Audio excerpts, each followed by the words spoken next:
E aí, turma, tudo bem com vocês? Bom, eu sou o professor Rodrigo Udo, estamos aqui no nosso conteúdo de História Geral e eu quero explicar algumas coisas para vocês. Hoje nós vamos começar o nosso conteúdo de Grécia. Só que é o seguinte, não dá para explicar toda a Grécia nesse tempo que nós vamos ter para esse vídeo. Então eu vou explicar alguns conceitos elementais, ficou ótimo, dá um tiro na cabeça, espalha o cérebro. Vou explicar alguns conceitos elementares para vocês. Não deixe de anotar, porque nos próximos vídeos você não vai ter condição de assistir 2 vídeos ao mesmo tempo. Nos próximos vídeos, o que eu explicar nessa aula, você vai precisar. Você vai ter que ficar olhando, isso aqui e tal. E outra coisa que eu aconselho vocês, tenha um mapa da Grécia ao alcance do seu olhar.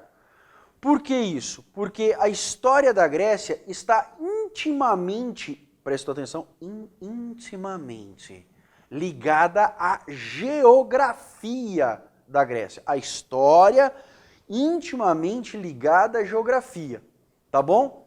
Então, o que nós vamos fazer hoje? Uma introdução do conteúdo da Grécia, compreender determinados valores que serão essenciais para entender a matéria que vem a seguir. Tudo bem? Então, pega o seu caderno e anote com bastante cuidado o que a gente fala hoje aqui, tá bom? Vamos nessa. Então, a gente vamos... Nossa, que bonito falar isso, né? O que eu estou escrevendo aqui? Geografia. O cara tá com um momento de diarreia mental. Grécia.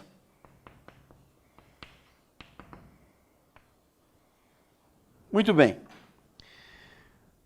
Primeira coisa que a gente precisa entender de Grécia. Que Grécia não é Grécia em grego. Em grego, nós chamamos Grécia de Elas.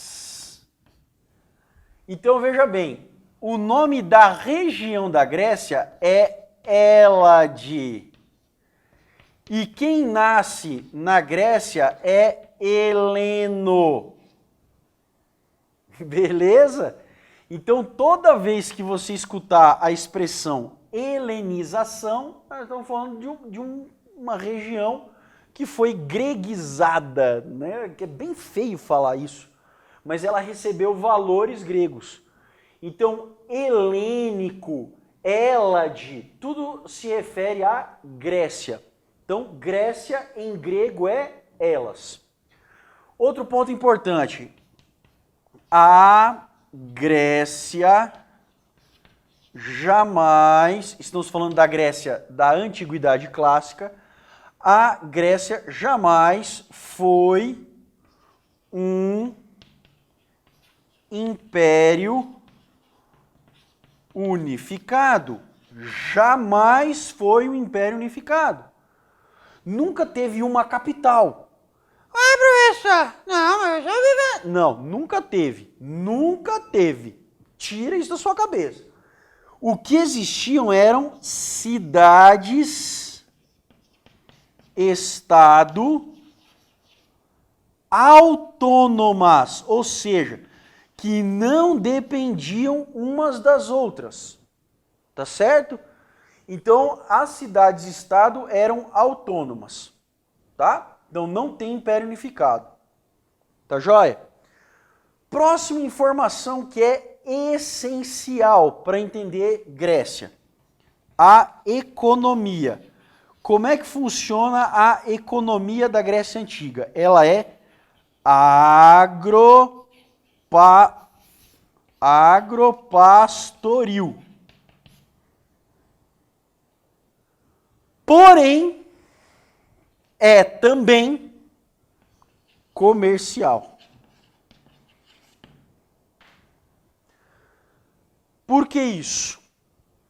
Porque é muito difícil que você encontre na Grécia um lugar muito bom para plantar em grande quantidade. Vamos lá, vamos para o próximo lado do quadro aqui. Lembra que eu falei para vocês que eu ia falar da geografia? Então, o que a gente precisa saber da geografia da Grécia? Ela tem um território montanhoso e rochoso.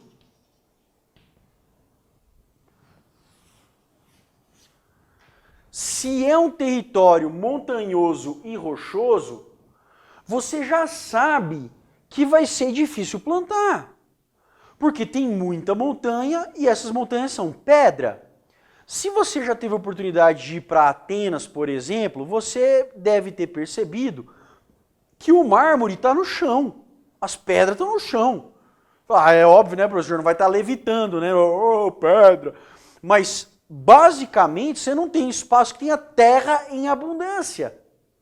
Não tem terra em abundância. Você fazer assim, vou fazer aqui, vou plantar 50 hectares de milho. Não dá. Porque tem muito pouca terra, tem muita pedra. Tanto é que eles aproveitavam qualquer espaçozinho de terra no chão, eles aproveitavam para plantar alguma coisa ali. Mas o que plantar? Eles precisavam plantar algum gênero agrícola que não fosse muito grande, porque não podia ter muita raiz. A raiz não tinha para onde ir, era pedra. Então tinha uma terra ali. Então o que eles precisam? Eles precisam plantar alguma coisa que dê em grande quantidade, um arbusto que dê muita fruta ou muito produto.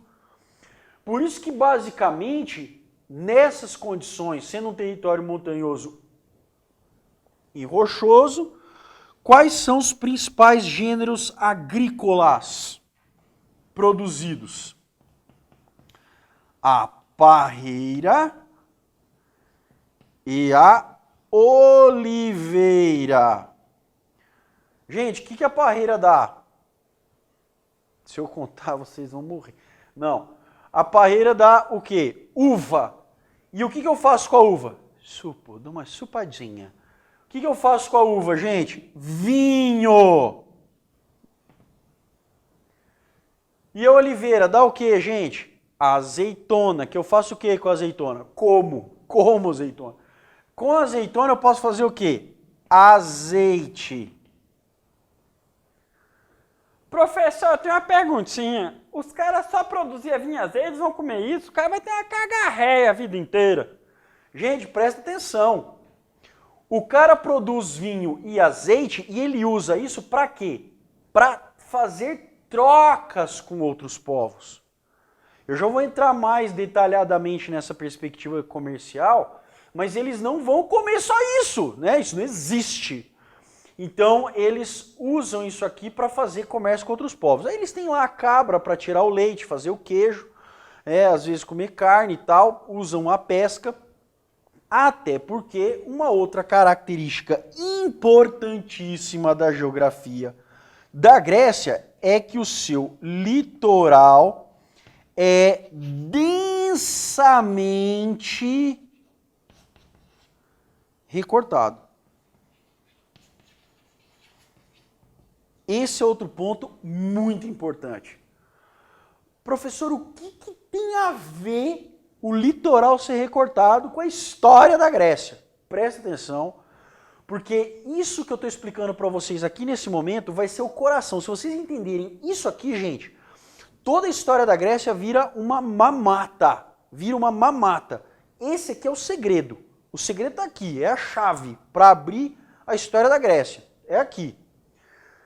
O litoral é densamente recortado. Ora, como é que funciona o litoral densamente recortado? Então eu vou explicar para vocês. No Brasil, por exemplo, vocês já devem ter ido para a praia. Se não for, eu vou fazer um minuto de silêncio lá na minha casa para vocês. Mas se você já foi na praia, você já deve ter reparado que é assim. Você chega na areia, tem alguns metros de areia e você vai entrando lá na água, né? Aos poucos e tal, e beleza, daqui a pouco você está dentro do mar, né, tomando aquele banho para salgar sua bunda. Ótimo.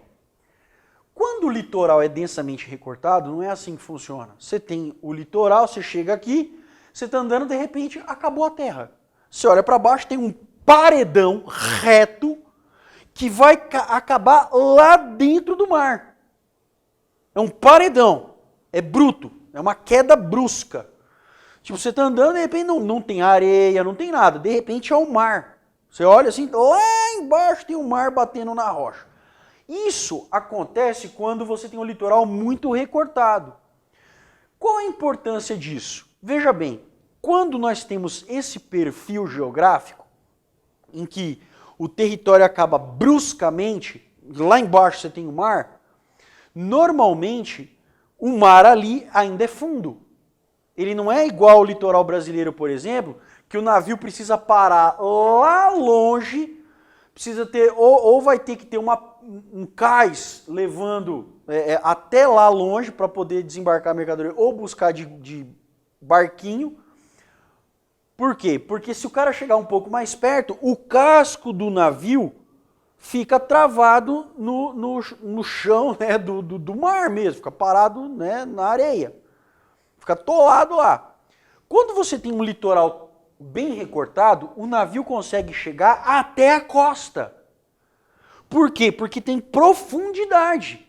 Então o navio chega até aqui. Por que isso é importante? Porque eu consigo agilizar o comércio, colocar coisas mais rápido dentro desse navio e tirar coisas mais rápido dentro desse navio, mais rapidamente. Então veja, o litoral era densamente recortado. Quando você tem esse perfil, e era muito, gente, é muito recortado mesmo. Quando você tem esse perfil geográfico de recorte do território, então nós temos o quê? O favorecimento de comércio. Fica mais fácil você fazer comércio nessa condição. Tá certo? Então, esses pontos são essenciais. Agora, vamos para a próxima parte do quadro para continuar entendendo essa introdução para a Grécia. Vamos lá.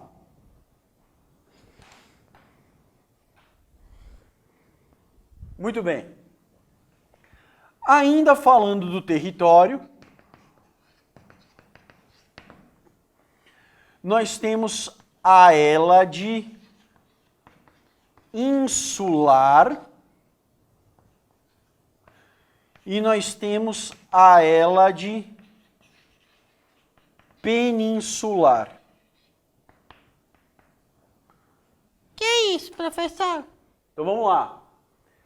A Hélade insular é aquele pedaço que faz parte da Hélade, mas que são as ilhas. A Grécia, gente, tem muita ilha. Tá? Ao redor da Grécia, você vai ter lá o Mar Egeu, ele é salpicado de ilhas. Tem ilha para tudo que é lado.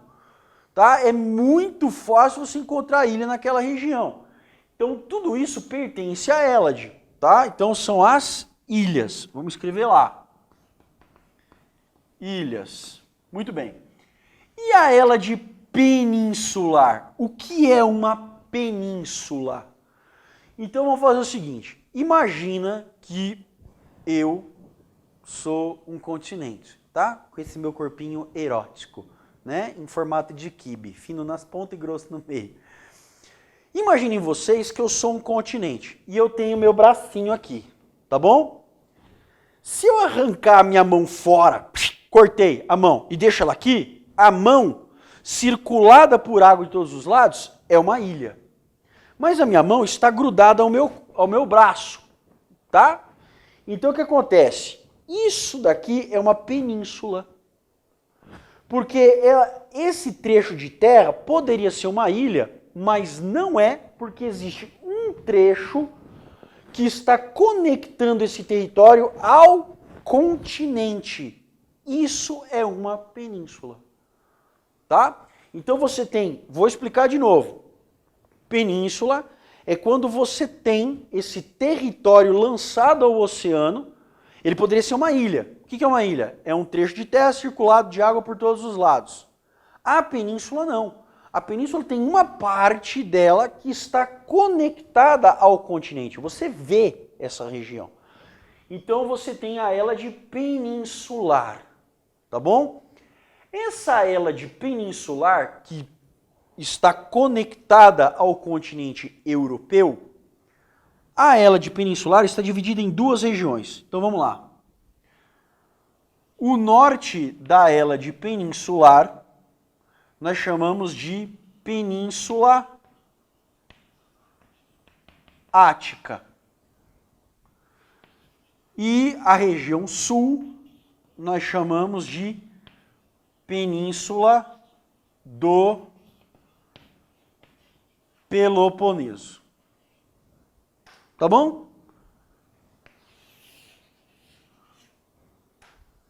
Então, tá aqui descrito, tá um nomezinho bonitinho para vocês entenderem certinho como é que funciona norte e sul e o nome que cada uma recebe.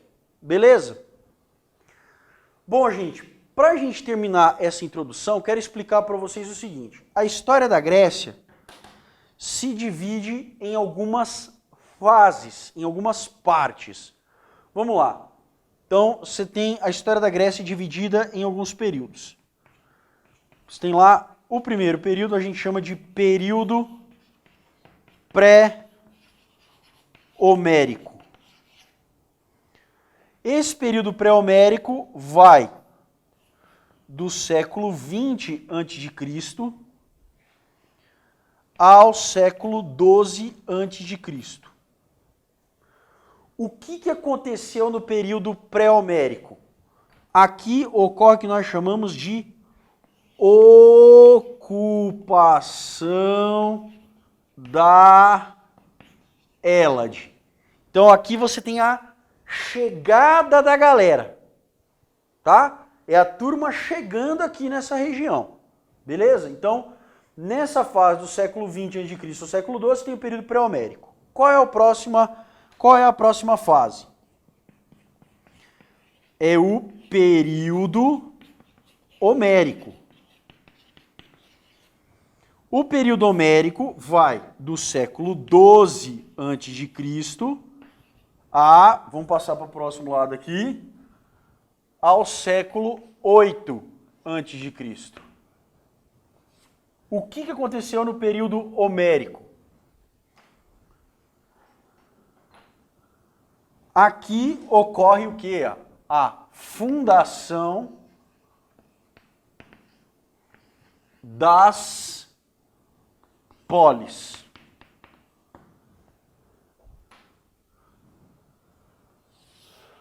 O que são polis? Eu vou voltar a falar isso na próxima aula, mas polis são cidades-estado.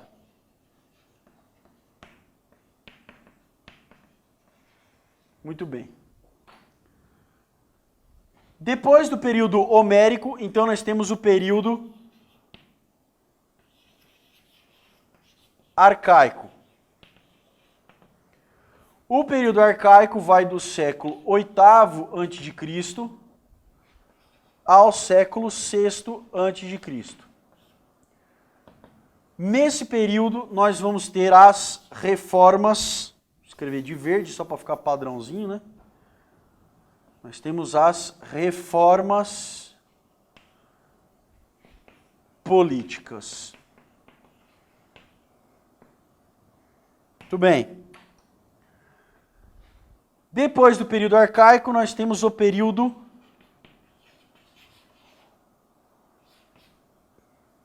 clássico, que vai do século VI a.C. ao século IV a.C. E nesse período, o que acontece de importante? As guerras, o que marcou o período, né? As guerras médicas.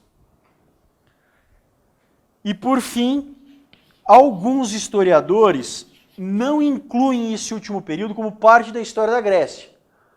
É parte da história da Grécia. Por quê? Vou explicar. Período helenístico. Opa!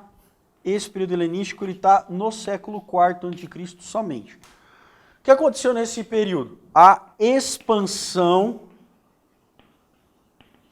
alexandrina. que é quando Alexandre o Grande vai levar os valores gregos para o resto do mundo. Por que isso aconteceu? Eu vou explicar lá na frente. Então, gente, é o seguinte, se vocês repararem bem, o que eu fiz com vocês hoje aqui? Eu fiz uma introdução de Grécia. A partir da próxima aula, a gente vai entrar já de fato na história especificamente, para entender então como é que foi acontecendo, o que foi rolando na história. Mas essa aula de hoje, você não pode tirar o olho dela, tá? Para entender Grécia, ela é fundamental. Então, deixa tudo anotado no seu caderno, porque na próxima aula você vai precisar desse conteúdo que eu expliquei hoje aqui, beleza? Não esquece de fazer exercício e a gente se vê na próxima aula. Até lá!